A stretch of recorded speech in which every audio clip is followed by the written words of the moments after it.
Welcome back to Walk in Atlanta. I am here with the creative, the photographer, the therapist, the painter, Hope. Hi, nice to see you all. So, how you doing? I'm doing great, how are you? I'm doing great. It's a beautiful day, right? I knew you had to drive around to find parking. Yeah, a little bit. We found a good spot. This is Atlanta, you know. When you come and there's anything happening at the stadium downtown, you get to just kind of like see all the little side roads. And you got to fight with the parking guys who want to charge you $30, $40 for parking. Yeah, don't be doing that. Yeah. So how long have you been in Atlanta? So this year I'm actually celebrating 20 years Really? of living in Atlanta. Wow. I moved here for grad school in 2006. Okay. Yeah. So what prompted that? Honestly, it was very random. I made friends with a girl in undergrad, and we were talking about going to grad school together, and she just randomly picked Georgia. And so I was just along for the ride. And I actually, when I first moved here, thought I was just going to come for school and go back to Pennsylvania, where I'm from. Okay. But after I experienced my first winter here, I called my family and told them there's no way I'm ever coming home. Absolutely. I know exactly what you mean. I'm from Detroit, so we got brutal winters because, the Michigan lakes. Yeah. It's just ridiculous. Never going back. No, and it's just, Atlanta's been the best decision I ever made. I got to meet so many different people that I wouldn't have if I stayed in my small town. Mm-hmm. And it's expanded me in ways I could have never imagined. What's maybe the biggest way?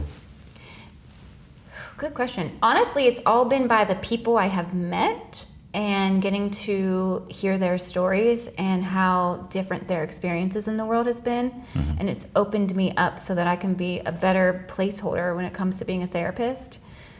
So, it's like the more experience, the more people you talk to, the more stories you absorb, and the more open you are to the world and the way it works with other people, the more space you can end up holding for others. So, do you pull from those stories? Yeah. When you're... Yeah. Okay. I feel like I'm like a collection of everyone I've ever talked to. I think that's the best way to be, honestly.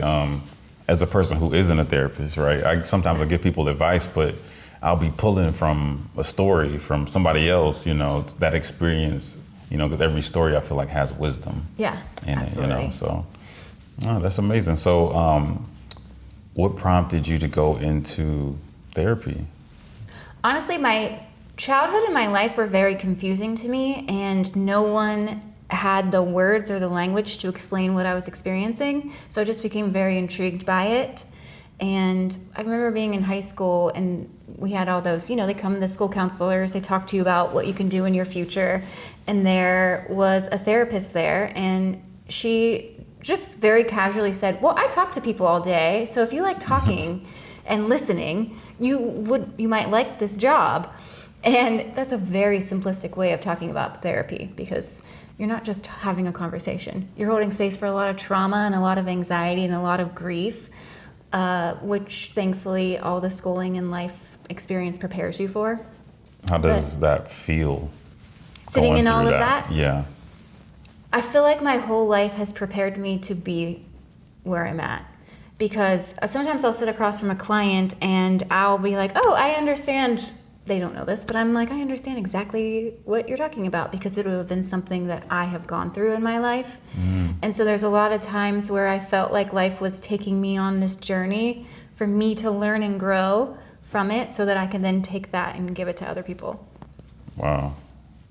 Like, how is that exchange when you are feeling that you can completely relate to it, but you can't expose the way you relate to it?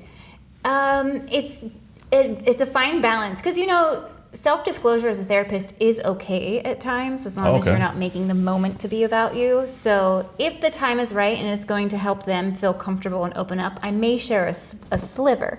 Just you give them a little bit, because it mirrors to them that this is a safe place. We can talk about things. But if the moment doesn't feel appropriate, a lot of times it's more so just learning to ask the right questions. And sometimes when you've been through the experience, you know the questions not to ask. Okay, all right, okay, yeah. I think I can understand that. And honestly, I think there's sometimes when I'm talking to clients where I feel like I'm almost channeling because I'm really just in the moment. I'm really present in the conversation. I have no idea where the session's going.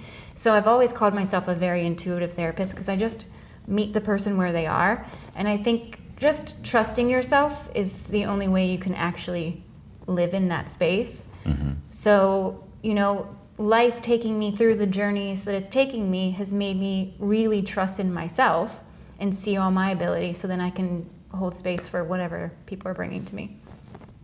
Well, at what point in your life did you realize you were strong enough to do therapy? I know you wanted to, but like the actual doing of it. I will say, when I first was doing the job, I was terrified. I had a lot of imposter syndrome. And then I actually left. So I went to grad school, worked for 2 or 3 years, and then I left for 10 years to take care of my husband. And during that journey, because he had ALS and I was the only caregiver, I had no breaks, I had no help. And it was probably the most grueling and intense thing I've ever done. And you know, learning to take care of a trach, to use a PICC line, learning to tend to wounds, learning to control my monsters that I didn't even know I had at the moment.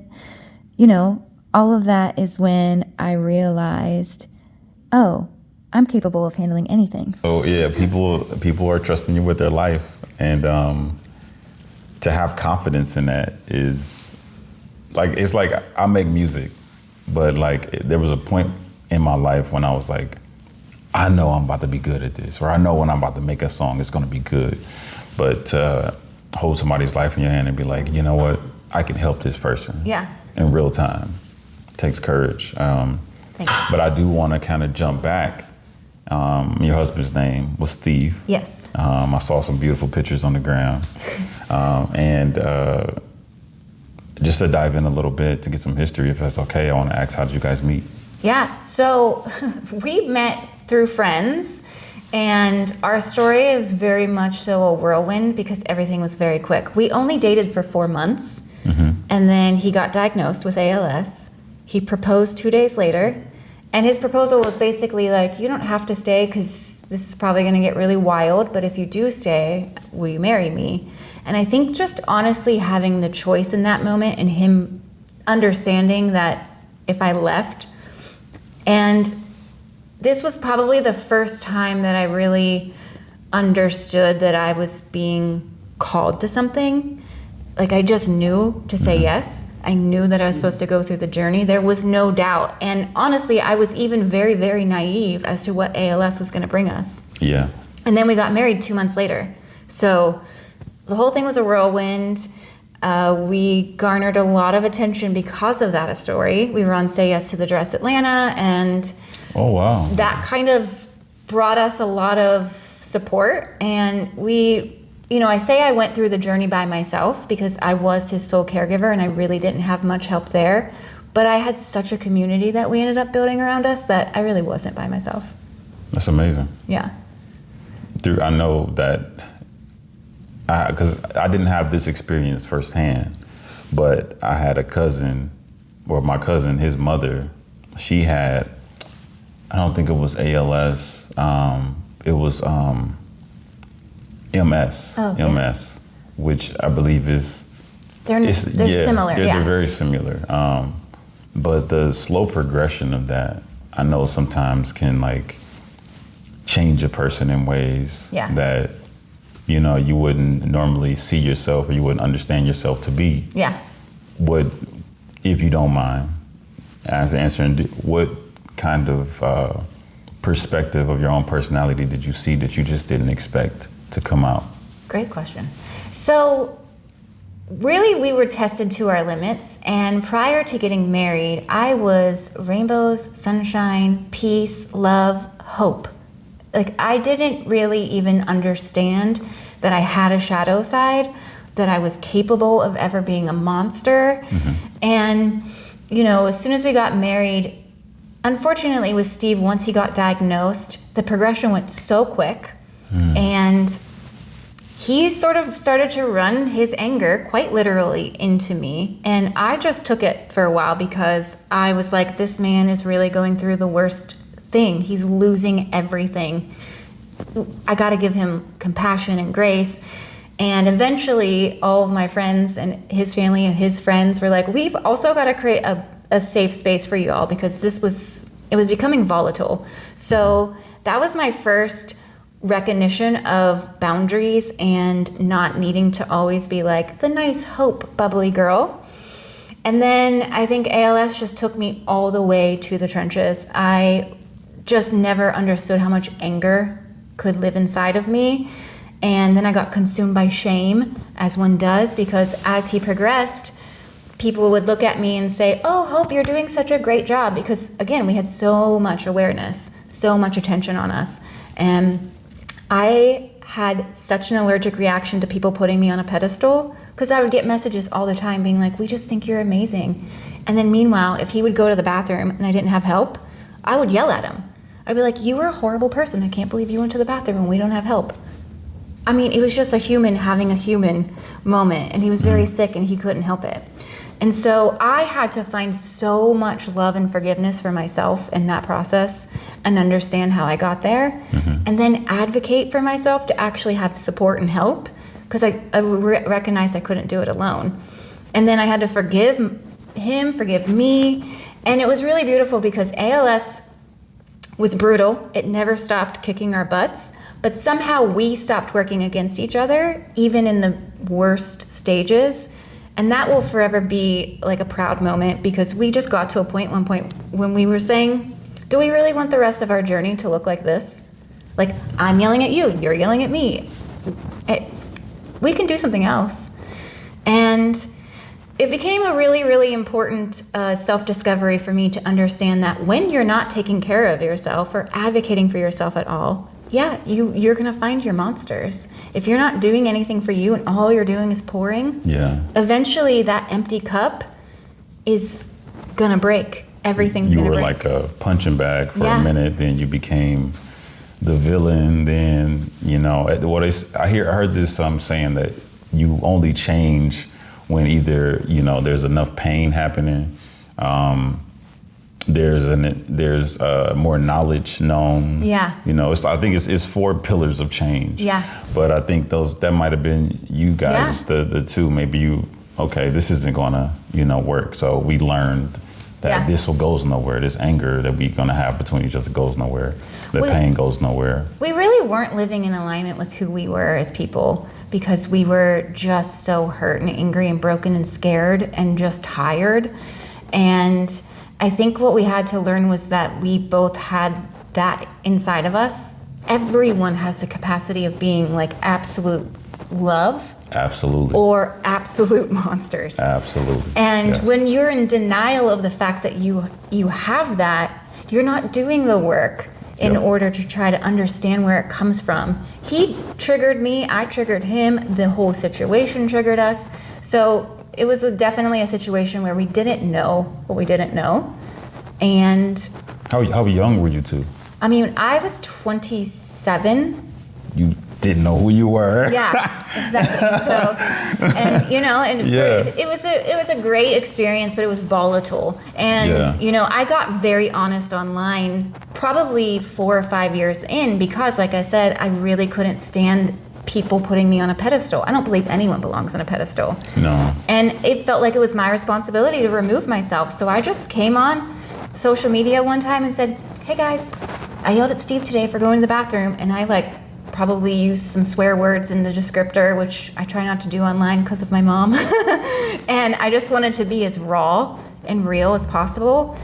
And my inbox was flooded. I'm about to say, I know it went crazy because they love the honesty. Now you're even higher up on a pedestal. Well, caregivers also just needed to know that they're not alone in that experience. Because if you feel so bad yelling at somebody who cannot help but need you, because you're being needed so much.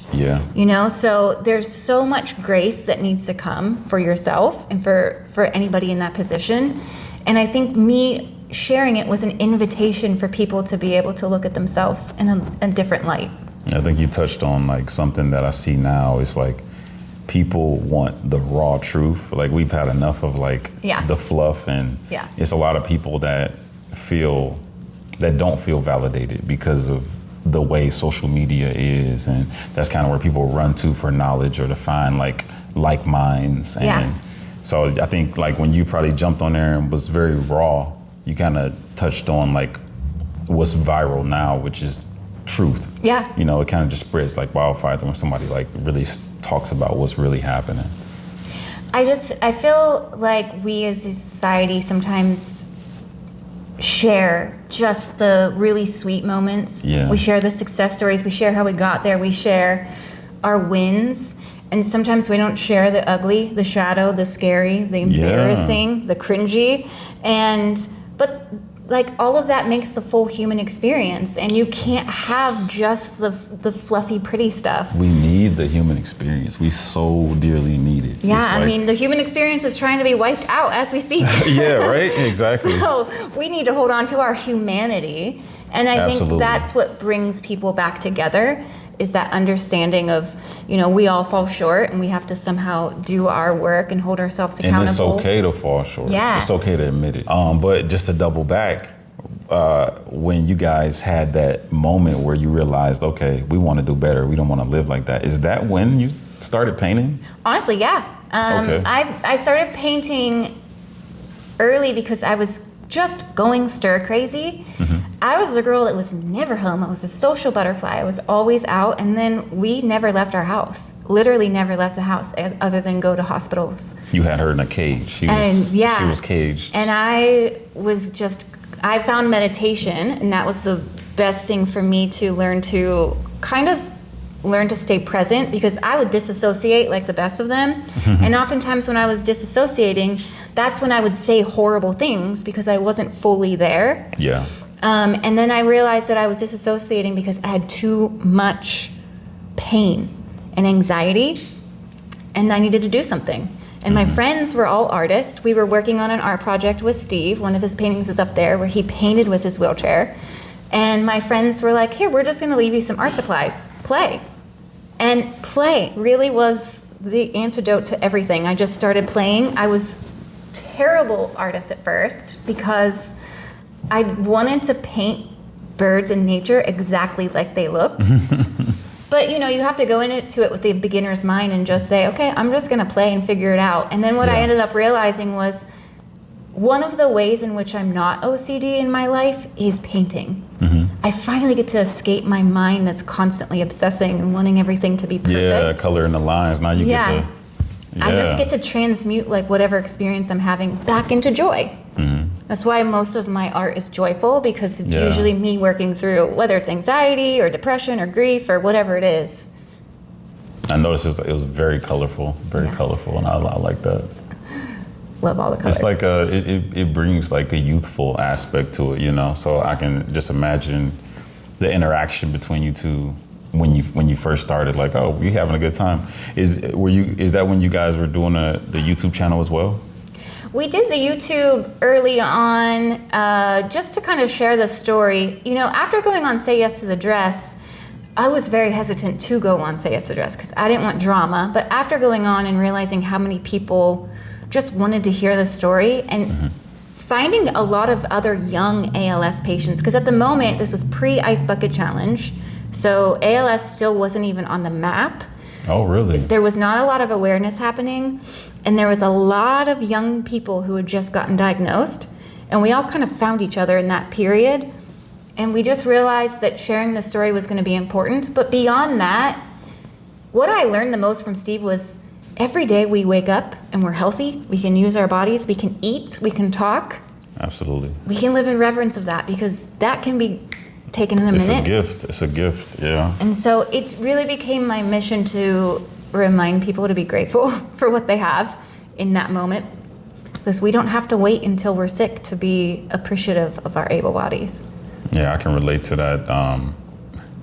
Like I said, my auntie, you know, kind of watching that progression so young, we were just, and I saw how it affected my cousin too. So, you know, when something like that happens to you, is horrible for you, but it's affecting people in ways they never thought. So people should be very thankful. Yeah. And I realize I should be just thankful that the ones that I love are okay as well. Because how would that affect me? How would it affect them? How would it affect their kids? All of these things. So it's a trickle down effect. It really is like the art of noticing the good that still exists, because the world is very loud with the bad. And especially when you're like taking care of somebody who's sick, it's very loud with the bad. You literally are watching a person lose themselves bit by bit. Yeah. And something he had to learn, which just kind of inspired me, was he had to learn not to only focus on what he was losing. He had to remember what he still had.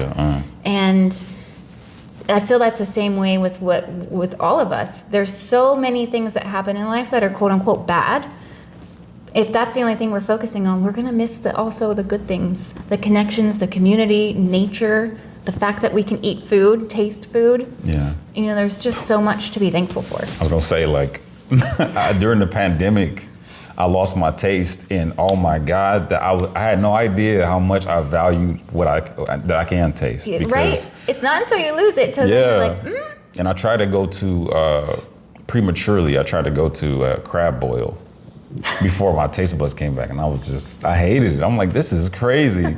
I got all this crab, butter, lemon. It's like, I can't taste any of it. Did you get your taste back? Yeah, it came back. Yeah. Good. Thank God. Yeah. I know some people actually still haven't gotten the taste back. I don't even know how that works, but it has to be like one of the worst things. Yeah. Yeah.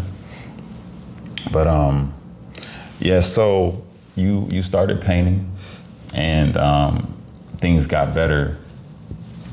How long until he actually passed after that? I'd say we really pulled ourselves. So I started painting in probably 2014, and we made our documentary in 2014. Things were really good, and then ALS sort of kept progressing. It wasn't until around 2017 that we had that come to Jesus moment, so to speak, where we realized we didn't want to keep running into each other. I wouldn't say we did perfectly after that, because life was very, very stressful, but we did significantly better. And then he passed away in 2020. So, and I think it was the thing about healing or breaking a pattern or doing something is you always kind of think you got it, and then life takes you back around just to really make sure. And sometimes you have to not get caught up in the shame of falling back into the pattern, because it's really just an opportunity to learn more. Yeah. So there was a lot of that happened. We didn't just decide we want to be better and then right. You're still human. You're still human. Yeah. So it was very much a work. We worked really hard to be better people in that experience, in the most difficult time of the disease. How does it make you feel right now to know that you guys came together and overcame and found a solution together? Thankful. Yeah. It was interesting. The shame spiral that, because I had held myself to such a unrealistic perfection standard, the shame was so massive, it almost swallowed me. And I had to work really hard to get through that. And I was really surprised that when he passed, it all came back.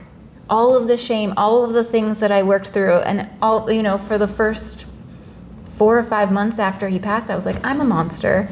And I don't know if I deserve to have a happy life afterwards. And that surprised me. Like, the grief, shame was so heavy that working through that really sort of solidified my understanding of shame and humanness and healing and just giving yourself grace.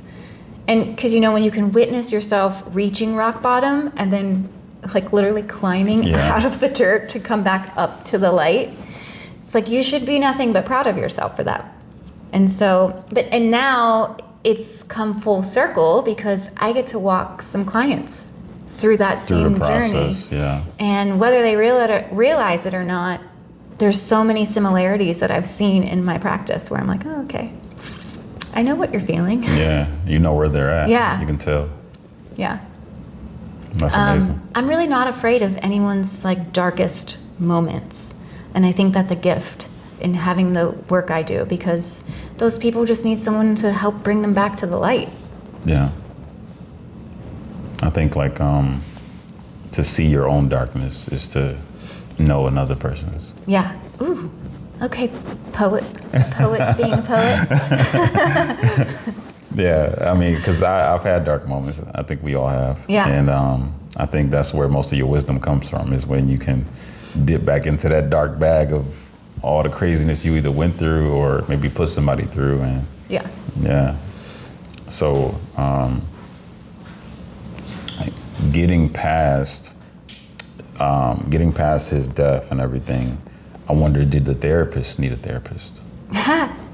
The therapist has needed a therapist at many different iterations of her life. Okay. Yes. Okay. I don't think a lot of people know that.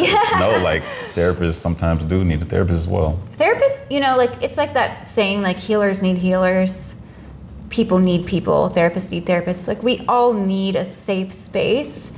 And especially because I had so much shame wrapped around the experience of discovering my monsters, I really needed to find somebody that felt safe enough to share the whole story. And I'm trying to write about it. I'm trying to write a book. Oh, wow. And there was a lot of times where that process actually showed me when I needed to talk to somebody. Because if writing about something shut me down, that's when I realized this might be a little bit too big for me to process on my own. Like I might need a little bit of support through this one. So writing has actually led to my biggest healing, because it's always revealed the truth. Oh, okay. Yeah. Look at you. Poet as well. What I'm thinking though is when selecting a therapist, it's not a colleague then. It maybe you're no. outsourcing to someone who just completely removed. Yeah. It's always it's always been better for me to have a complete stranger and just fill them in on the story versus knowing somebody. But my friends and my people around me have also held that space for me. I've been really lucky that I have friends that I consider family, and they've really sat through they've heard some stories, and they're still there. Yeah, that's the real friends. Right? Yeah. It's nice. Yeah, that's nice. May everyone have that. Absolutely. So, would you say like you're selective when you were choosing a therapist, like men or women, or did that not matter? It just mattered how open they were when you? I have only had women therapists. Okay. Yeah. I've talked to plenty of my guy friends about the experience, but in terms of having a therapist, it's only been female. And I don't know if it's just that wanting the feminine understanding of that perfection that sometimes the feminine strives for. It's like we have to be so perfect. Yeah, I've only had female therapists as well. Yeah, so I can agree with that. Yeah. Yeah. I don't know if maybe I probably at some point needed the strong arm of a man, like, hey, just get your stuff together, you know what I'm saying? But, I think the women were pretty sturdy with me, like, hey, you're messing up here, here, and here. Yeah. You can slow down and restructure your life, a little better.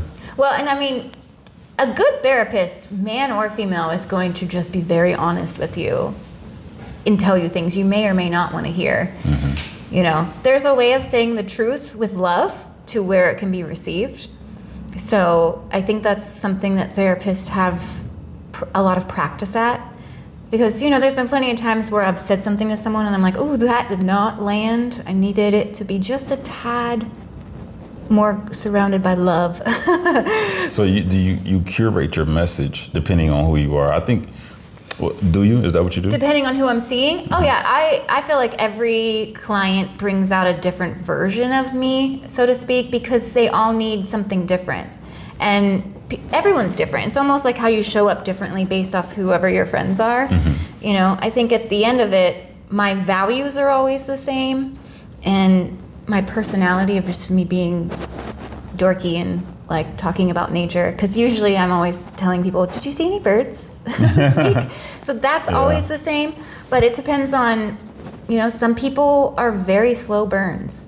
They really take a long time to open up. And then other people, they come that first appointment, they tell you their whole life. Yeah. They don't even skip a beat. So you just got to meet those types of personalities differently.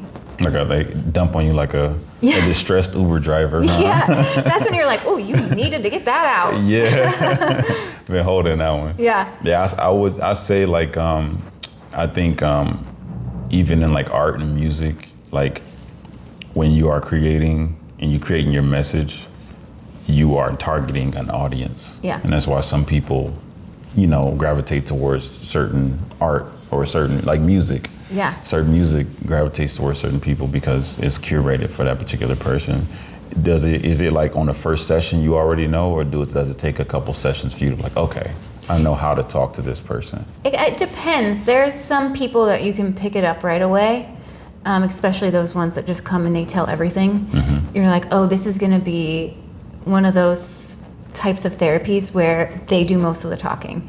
And then there's some where they don't know where to start. So really I have to just kind of ask the right questions and figure out where they are. Because I'm very person-centered. I'm going to meet people where they are. And even if there is, a lot of people come to therapy saying, I'm here because of this. Usually there's something underneath it. Right. And the whole goal is to get to the underneath, but sometimes it takes 6 months. Sometimes it takes 6 weeks.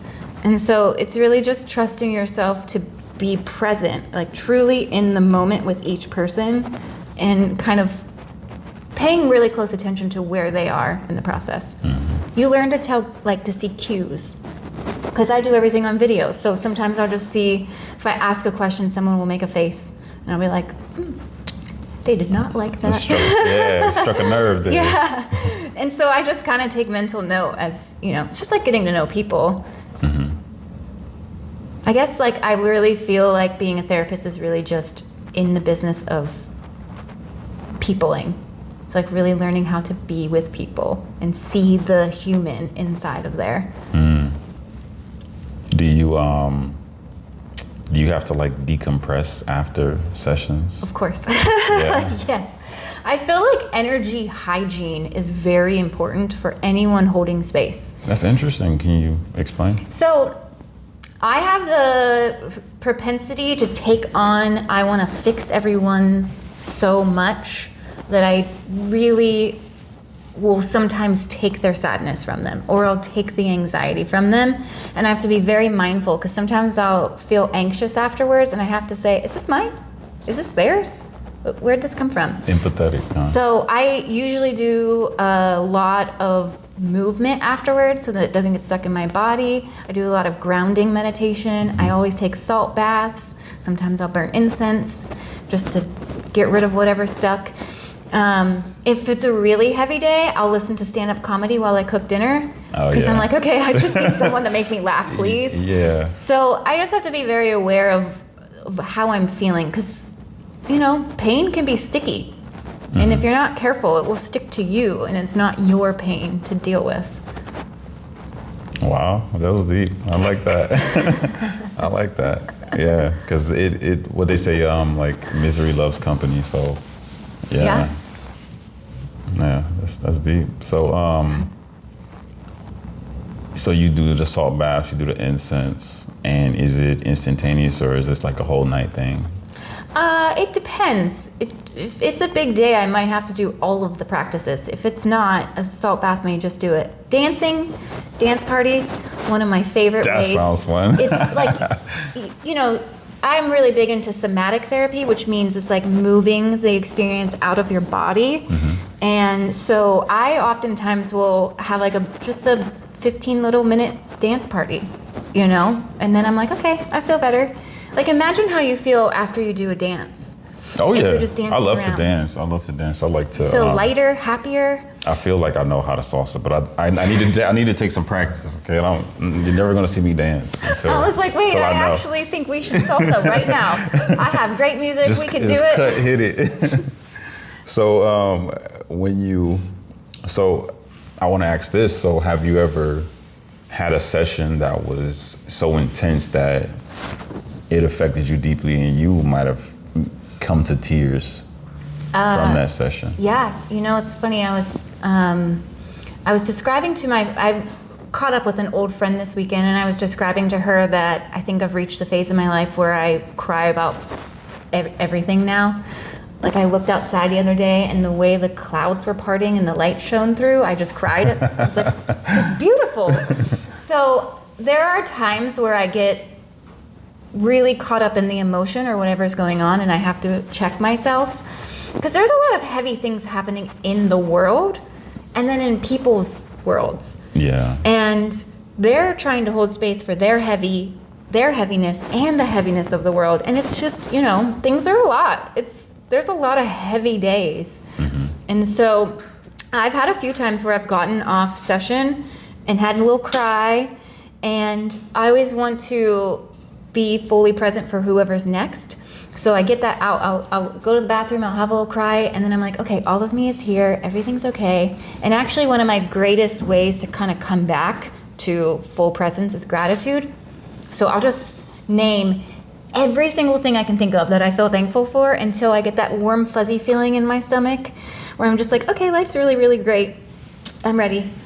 You have to do that. I actually do that as well. Yeah. But I don't think I'm starting to do it a lot more, because I think, like you said, the world is heavy. Yeah. Your personal life is heavy. Yeah.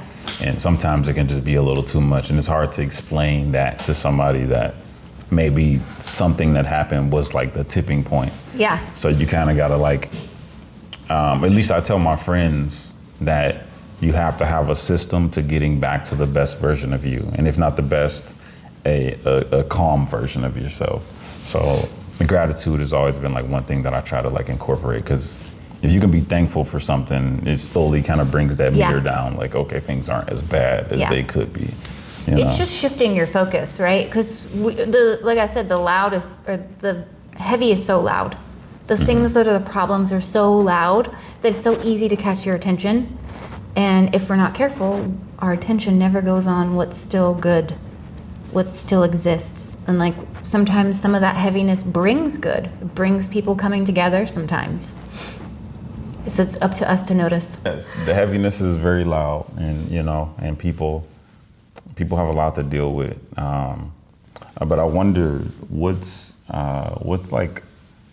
something that people that come to see you will leave with, or that you make sure that they leave with. I really try to empower people. I try to remind them that their life is in their hands. A lot of times people come to me feeling very out of control of the circumstances because there's so much happening. And I try to remind them that even if they just find a glimmer of joy in watching the sunrise, that's you taking your power back and you bringing your awareness back into your life and what you have control over. I'm very much so true to the message of hope. It's my name. It's been spoken into my veins since I was born. I am perpetually hopeful, but I always want to differentiate between what actual hope means versus false hope. So I try to teach people the capacity of holding the truth of what's really happening, as well as holding the possibility of something different. And so we live in an and world. I want people to understand that, yes, this heavy thing's happening in your reality. This is a lot, but something else could also happen in your reality. You could create something else. You could find joy even in the darkest times. You said it's called the and? Yeah, we live in an and world. I feel, it's I am so thankful, and sometimes I'm anxious. Two things can be true at once. Exactly. Okay, yeah. And when we lose sight of that, sometimes we can get caught up in one or the other. Mm-hmm. That's crazy. That's a good point. Yeah. So when they leave a session with you, or not just a session, but throughout the process of having these sessions with you, that's something they'll leave with, is the process to find that and. Yeah. That's good. I just want to invite people to find a different way.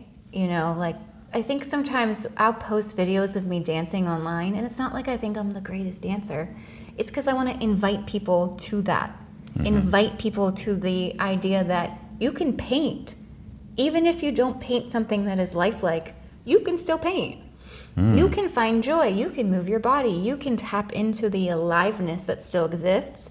And so I think I try to bring that into sessions as well. It's just that invitation to what else is there? I mean, that's powerful, because in today's society, people want to do something, but they want to do it great, and they want to do it great instantly. Yeah. And they also want to do it great sometimes for money, or they want to be like, that's what I'm known for, so I'm gonna do this. Yeah. But we lost, I think, as a people, and maybe it's not all the way lost, but the art of what you said earlier happened to you and Steve was the art of play. Yeah. The art of just doing something for the sake of doing it, see how it goes. Yeah. You know, the curiosity in that is powerful. There's so many really serious things we have to show up for in life, paying our taxes, paying our bills, going, you know, all of that we forget as adults, we have to play just as much. We have to find joy in just the little delights that exist. And if they don't exist, create it. You know, I go sit at a park and watch the clouds and see what shapes they make. You know, it's so, you don't have to have money in order to tap into playfulness. You can just walk outside and say, I wonder how many shades of green I can see on this walk. Or I wonder if I can find any shapes of a heart on this walk. Like, it's so, our brains really are eager to tap into that noticing. And as you do that, you expand. It becomes more common. You start to notice it more as you practice it. I had a friend that was very depressed one time, and I was like, hey, let's go to the park. And, you know, even for me in the moment, I was surprised that I said that, because it's been a minute since I've been to the park. But I was like, yeah, you know, that's something you can do. Yeah. You know, we might be adults, but let's go to the park. And I went to the dollar store and I purchased some toys. You know, I got a Frisbee, I got, you know, some bubbles, and like, I love that so much. yeah, so I was like, this is not a guy that I took to the park to blow bubbles. Okay, I took But a girl. also, you could but take a guy to the park I could. and blow I bubbles. probably would take my brother. Like, yeah, look, come on, we gotta blow bubbles, bro. You know what I'm saying? Yeah. But this was my thing was to like bring like some joy, and the most joyful time I can remember was when I was a kid. Yeah. So I was like, let's go take our shoes off. Yeah. Let's run around in the park, throw Frisbee, you know, because I also believe in grounding. And nature, I believe was going that to it's say, like- nature's ready and willing to help us transmute all of our pain always. Yeah. She's just like, grounding "Come. is real. Come on, I'm here. I'm going to teach you peace. It's literally like it's literally scientifically proven. This Yeah. guy had like it was this machine that could tell like how much electricity was flowing through you, and he would stand on the concrete, nothing. He walked into the grass, and it literally, you know, went up, like the numbers went up. But I absolutely believe in grounding, and we just kind of ran around and we played. I love that. You know, and it was like you could see her decompress and find like, oh man, you know, like I feel like a kid again. Yeah. And yeah, just the art of play. That's so important. But thinking about the art of play, you were in love with birds, and you also do photography. Yeah. Right? How's that going? So it's funny, I come from a family of photographers, and my mom really just kind of played photographer. And my mom raised us by herself, so she didn't always have time, but when she would play with photos. And it was when Steve and I were stuck at home, we started feeding the birds because we had this window outside of, he was stuck in bed. So I tried to bring as much life to that one space as possible. And so we had this window, and we created a door and put bird feeders out so all the birds would come. That's cool. And then I became obsessed with trying to capture the ones that he couldn't see. And so I started on my phone, and then my mom actually, because my credit was broken, I didn't have a job, and we didn't have finances. You so said your credit was broken. my credit was broken. It was broken. So my mom put a camera on a credit card for me. Nice. And like her and I shared paying that off, which was such a gift. And so I just started taking pictures of the birds. And then somebody who followed us saw how much I liked taking pictures of birds, and she donated my big 500 millimeter lens to me. Oh, I seen it over there. It's Yeah, huge. it's huge. I was And like, It was You're all a just photographer. the kindness of others. They saw me find joy in something, and they realized that our circumstances were hard, and they just wanted to brighten our day, which is, I've been very blessed in the way in which people have blessed me. I feel like people just pour goodness into me, which I then try to pour out into the world. But yeah, the camera, I just take pictures of all the birds. And so every place I've been fortunate enough to travel, I'll take my big lens, which is, it's such a hassle to take. You know, if you've ever carried around camera equipment, you know it's a lot, but it's so worth it because I just capture all these birds in their elements. And I got to see in Costa Rica last winter a bird do its like mating dance. Oh, for real? Yeah. Just felt like I was on the Nature Channel in real life. So yeah. I've seen some videos online of like birds doing a dance, and it's like crazy. It's like amazing. You got to do all that, but hey, you never know, man. Kudos to the women in the animal kingdom that make the men perform for them. They holding it down, right? They holding it down because look, we get dressed up and stuff. We got our own like mating dance that we do. Absolutely. Yeah. No, and you know, like I said, nature is really, I will geek out about nature because you said the science, it's like you can experience it for yourself. You don't even need a scientist. You go put your feet on the ground when you're feeling untethered, and you just all of a sudden feel very present in your experience, calm. And I think it's like that presence is where confidence can come from. Mm-hmm. You're like, oh, I'm here. I got this. I exist. I can do this. Yeah. I can handle this. Yeah. Yeah. And, you know, human beings have massive capacity to handle a lot of things. We are very resilient, but we also have to tend to ourselves. It's like if you're going to take your car and never change your oil, that car is going to blow up on you. You're no different. Like you need an oil change every once in a while. Absolutely. You know, are you drinking enough water? Are you actually sleeping?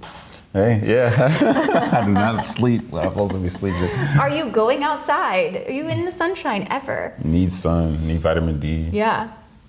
Are you eating well? Like there's so much that we can do to just add even a little bit more life to our lives. Through your process after he passed and everything, I noticed on Instagram, like, the pictures of you were like outside and you were just like walking around. You had some cool little quotes, but then it changed and you're like all over the world. Yeah. I was like, oh, she literally went everywhere. You know, my friends were amazing and they, you know, sent me to Costa Rica. They sent me to Bali. They sent me to Italy.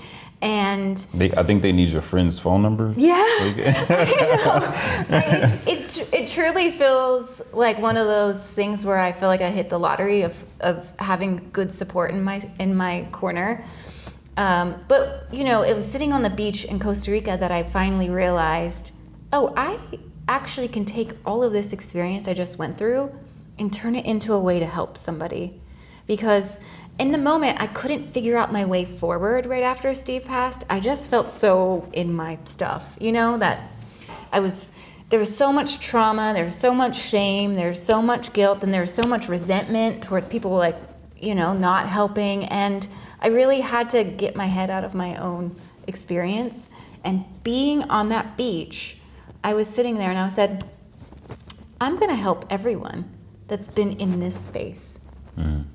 Come have just this, even if it's not me bringing them to Costa Rica, although that's like the dream, right? I would love to take people on a fully funded, they didn't pay for it, healing journey. Mm-hmm. But, you know, I can bring that kind of experience and perspective and healing here. And so it was really on those trips that I saw possibility for myself and healing and, yeah, put a lot of life back into me. I'm sure in that moment you probably felt like how am I here? Yeah, and I was extremely anxious getting back out in the world. I had panic attacks going to the grocery store after taking care of Steve. Because like I said, we never left the house. Suddenly the world was so overstimulating and I was out of practice. And so the other reason my friend sent me to Costa Rica for the first trip was I just applied for my license and decided to go back to being a therapist. And I was like super speeding my process so that I could be able to hold space for other people. And she said, you know, the best way to build confidence, go travel. especially solo travel, because you really have to show up and you have to understand that every problem holds a solution. Let me not get caught up in the anxiety of the problem and find the clarity for the solution. And so it was a really great, here you go. It was like a mom kicking the baby bird out of the nest, like, go fly. And I'm so thankful because it was the most empowering trip I ever took. And then it's all built on top of each other. And that was your epiphany moment, like, Yeah. I'm going to do it. Yeah. That's amazing. I don't know. I often wonder, like I said earlier, like what moments do people have when they're like, no, I'm going to do this? Yeah, sometimes it's subtle. We always think that like the changes and big points in life come with these big moments. Sometimes it's really subtle. Sometimes it's just waking up and, you're not in the same loop. Sometimes it's just trying and not, we procrastinate doing things because we'll say, I'm not ready. And sometimes it's just trying instead of saying you're not ready. And then sometimes it comes in these big, oh, I can do this, like almost like visions come to you sort of situations. So, but the subtle ones I think are very important. And if you're not paying attention, you can easily miss them.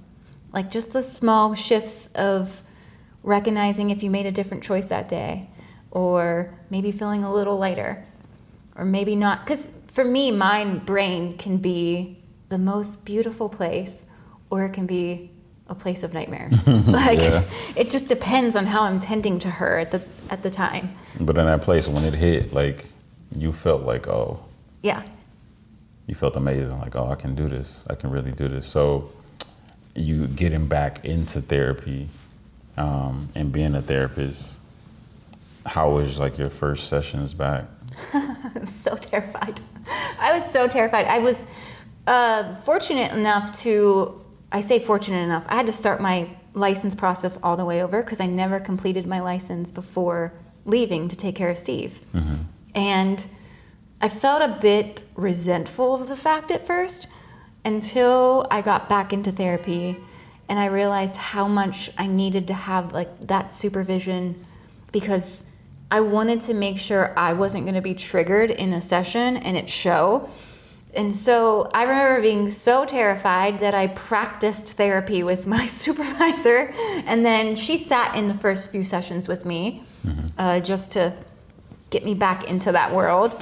And then, it really only took me about a week or two of seeing clients till I remembered like, oh, this is just who I am.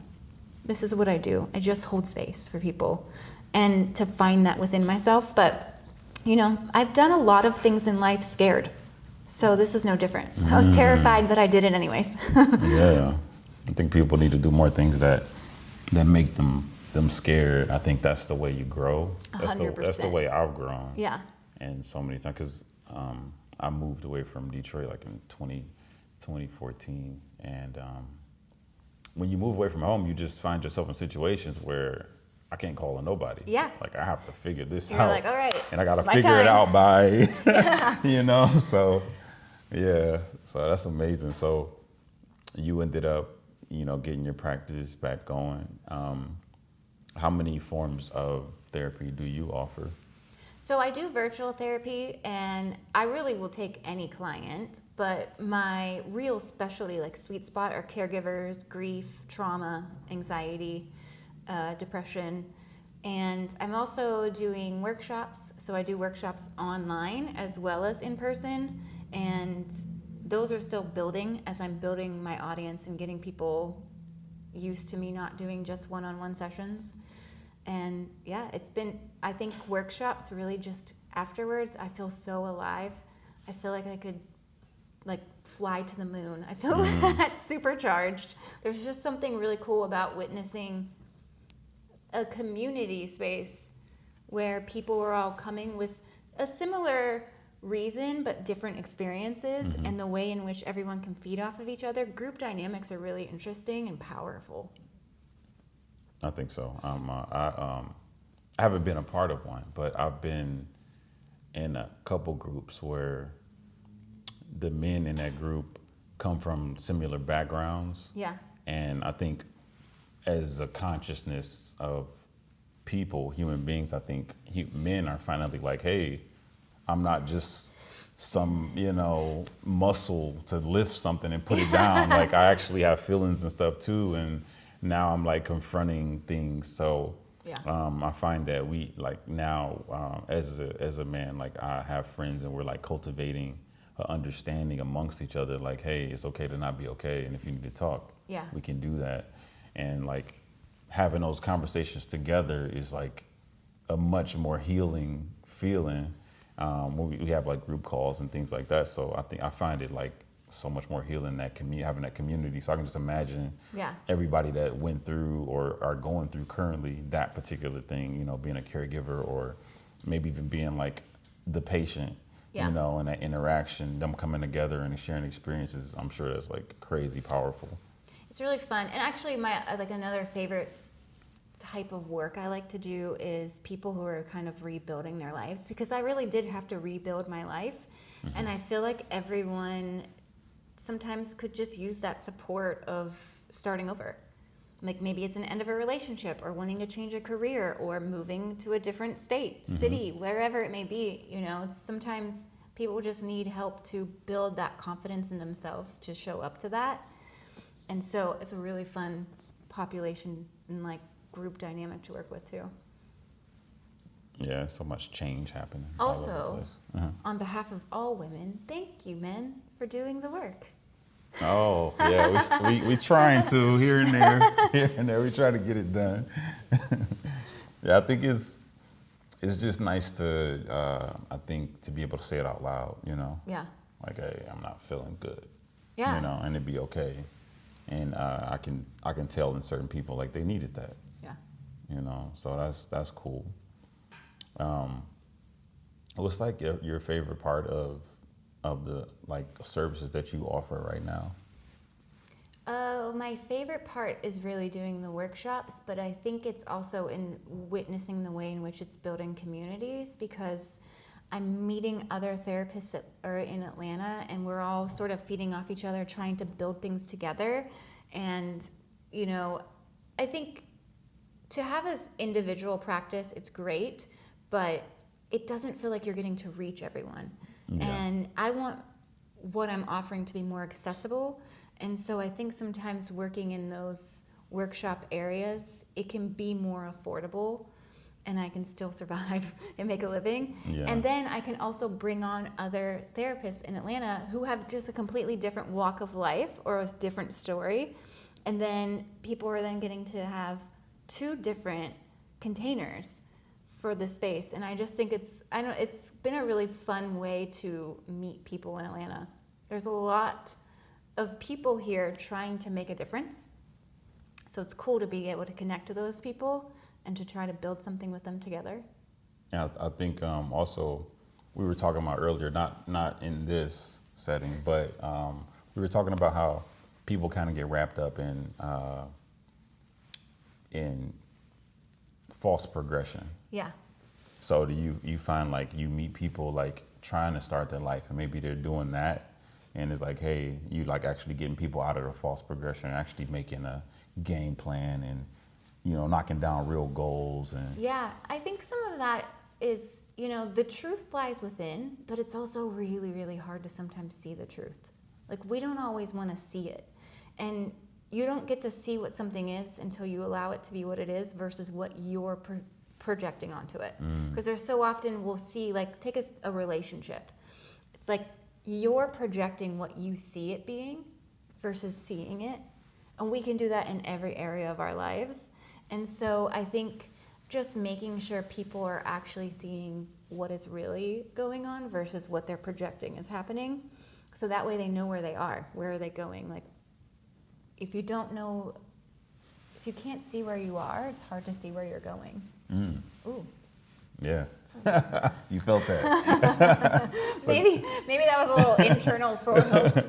I don't know, but I like that. Even going throughout this conversation, like hitting these points, like I'm also internalizing, like, yeah, like I might be messing up in this area, I got a couple phone calls to make once this is over. So I love that, and I really hope that you do make those phone calls. oh, I will, absolutely. I'm in the part of my life is just like things have to make sense. Yeah. You know, relationships, like understandings that we have with people, and even if I'm falling short, I got to be like, hey, I just had this conversation. I realized this today. Yeah. Like in this moment. That's beautiful. And I want to fix this if we can reconcile that, you know. I think the secret to living like the best life is really just living in alignment with what you value. Like being congruent with who you say you are. Yeah. I say I care about people, so I'm actually showing up in that way. Yeah. Because at the end of the day, you can feel good about who you are. And if nothing else, that's, you know, the world around us may be throwing us all kinds of craziness, but you're like, okay, in all of that, I still stayed true to who I was. Yeah. And even if I messed up because I'm a human, I can then hold myself accountable, give myself grace, reach out, ask for forgiveness, have conversations. So yeah, I think that's the work right there. Big time. Yeah. Big time. It's just all of us trying to find where our alignment lies and how do we then treat other people with respect and love. That's core. That's core. Do you guys host these events often, or? So I do a monthly free event, which is called Pages in the Park, which my first one's going to be actually on Saturday. We might have to West Side Park. we might have to go to that and make it a whole day thing, film our experience. And Yeah, I want people just review. to come experience what I experience when I take a blanket and I'm at the park with my journal, art supplies, and I'm just, because journaling has been my form of therapy since I was a kid. And so I'm just writing. Sometimes I will write about the people I see at the park or the birds. Sometimes I'm drawing. But I feel like creating that community space, and I wanted it to be free because I'm going to be sitting at the park anyways. So why not everyone just join me? Hey, And then y'all want to come? If We people- can make this a thing. if people are new to journaling, I'll have prompts ready for them. I'm going to bring some art supplies in case people don't have their own, if they decide they want to like make their first doodle. Maybe bring some of your own a little bit, because we don't know, it might be a lot of people, you know. That would be amazing. Yeah. I can imagine that whole park. There's this spot, which I'm going to go film this week so people know where to go, where it's just this beautiful green space. And I'm like, imagine that whole green space, just everyone coming and bringing their journals and having a chance to just be in nature and sit in their process, sit in the experience and in community. That's powerful. That's Yeah. dope. I like that. And then I have an online community that I'm doing once a month that's really affordable. And then I do seasonal online, as well as I do this thing called a wellness wander, where I take people on a walk through Atlanta, and I take them through this whole self-discovery journey. So I do that in the spring, in the summer, and in the fall. How long is this?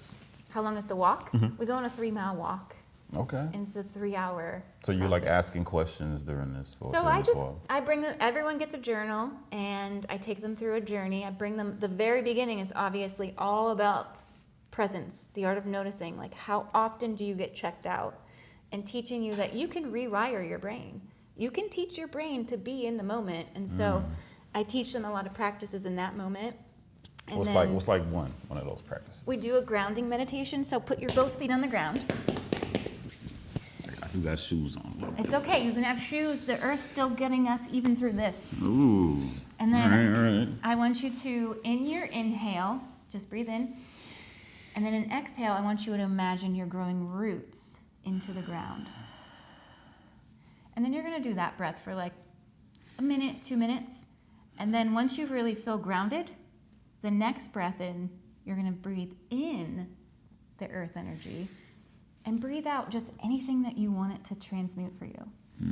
So then you do that for a few minutes, and then you're just breathing in I love you and thank you to the earth for helping us.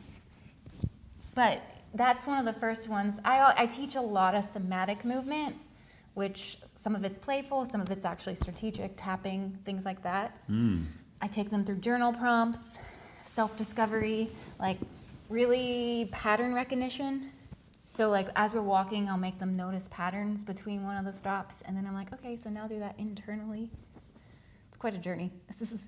Yeah, but I think that's dope though. It's kind of teaching you to like notice, be Yeah. present, all these different things to be present. So you kind of got like a toolkit Yeah, at the end of like exactly. And what then we you'll end use. the whole thing with a meditation, and I'm all about visualizing. So I get them all super relaxed and chill. We're sitting in a park, and once they're there, I have them visualize, okay, well, now that you've seen patterns and now that you've seen some things, what's next? And that's how we end it. That's cool. Yeah. So it's like for you to decide like where you're gonna take these new skills you learn. Like, Yeah. Yeah. That's pretty cool. Very interactive. Yeah, those And- things really light me up. I make them do a little drawing, they do journaling, they write, they walk, and walking is one of my favorite things to do. So it's all of my favorite things in one thing. That's cool. I actually like Atlanta for that. It's like a place where people do a lot of movement. So you see runners, you see walkers, Yeah. like just people Yeah. doing it on their own. But I've actually been a part of a group, and I'm not really like a part of the group, but they host a big event every Wednesday called Walking. No, it's not called. I'm about to say Walking Atlanta. Look, I'm throwing us out there. I'm throwing us out there. It's actually called Hills Atlanta, and they make like a little track in different areas. But one of the places that they have like a little course that they set up is in Piedmont. Ah, So that's pretty cool. So we do running and stuff up there. But I love that. I just like how active Atlanta is. Yeah. And yeah, I never was a runner, but now I run around. I got like a little course I made for myself around my block where I live. I So, love that. Yeah, I run now. I'm like, so it's a very active place, but I really like it for that. So I think going on this journey with you for this walk and like going to the park, that's like right up my alley. I love nature, so Yeah, so Yeah. you'll have to come one time. Yeah, Or yeah. you'll have to like come and we film it because you're walking. that's what I'm saying. No, we're coming. The cruise, we're doing the whole thing. We doing the whole thing because I've recruited you all and I love it so much. yeah, we down. As soon as you said it, because I looked up some of the stuff that you do, but I didn't read a description of that at all. So I'm excited for that. That's gonna be pretty cool. So Yeah. I'll be launching that soon because it's coming in spring. Okay. All right. And, All right. You know, I do a spring, summer, and fall. And I just love living in the seasons and experiencing the seasons. So I like to try to create something to offer in that energy as well. That's dope. Yeah. Yeah, that's dope. Thanks. That's a vibe. That's a vibe. I'm down with that. You know, we kind of went around the world with everything. You know, we touched on a lot of topics. Do you feel like there's something that we might have missed? Oh, I feel like you were very thorough in your investigating before and your Yeah. questioning. But, you know, I think to just wrap the whole thing up with a nice little bow, I feel like the times we are in are asking us now more than ever to find our communities, create our communities, and really just tap back into humans and figure out how can you actually be of service to the world and where do you need support. So, you know, whether you are having something to offer maybe in one community, but perhaps you need support in another, find both, because that's how we survive. You know, we really like our spirit really thrives on giving and being there for people and holding space and doing that. But you can't do that if you're not also doing it for yourself. I always say like empathy for others without empathy for yourself it's lost. Because you can't just overgive of yourself. You have to make sure you're giving to yourself. What did I say that right? I think so. You can't overgive of yourself. yourself. You You have can't to also give to Give to yourself. yourself, yeah. I want to make sure I reiterated that. It's very important. But, you know, community, find it, create it, build it, and, you know, offline as much as possible and online. You know, we have a great opportunity to try to build something different. And I love what y'all are doing, and it's tapping into that. And so, yeah, I think that's it. I think that's my parting I words. like that. Well, can you let everybody know how they find you? Yes, you can find me on Instagram, Hope from Earth, and then my art website is hopefromearth.com. It's where you'll also find all my online workshops and in-person workshops, comingbacktohope.com. And it's all in her link tree. You click that link tree. It's like 8 of them that's in there. drop down and you can just click, check them all out. He did all his homework before coming. It's very Yeah, I impressive. saw all these paintings. I was walking up here and I knew where her place was because I was like, hold on, I feel like that's her place right there. It's just the vibe. Like, I match the vibe. I like her vibe. She got an awesome vibe. I know you guys love her now. I'll probably already have if you already knew her. But you probably have a lot more people Yeah, coming welcome. to find you. Yeah. Everyone is welcome here. Yeah. Let's hope, everybody. And this has been another episode of Walking Atlanta. Thank you guys for checking us out. And we'll see you next time. Peace out. Thanks.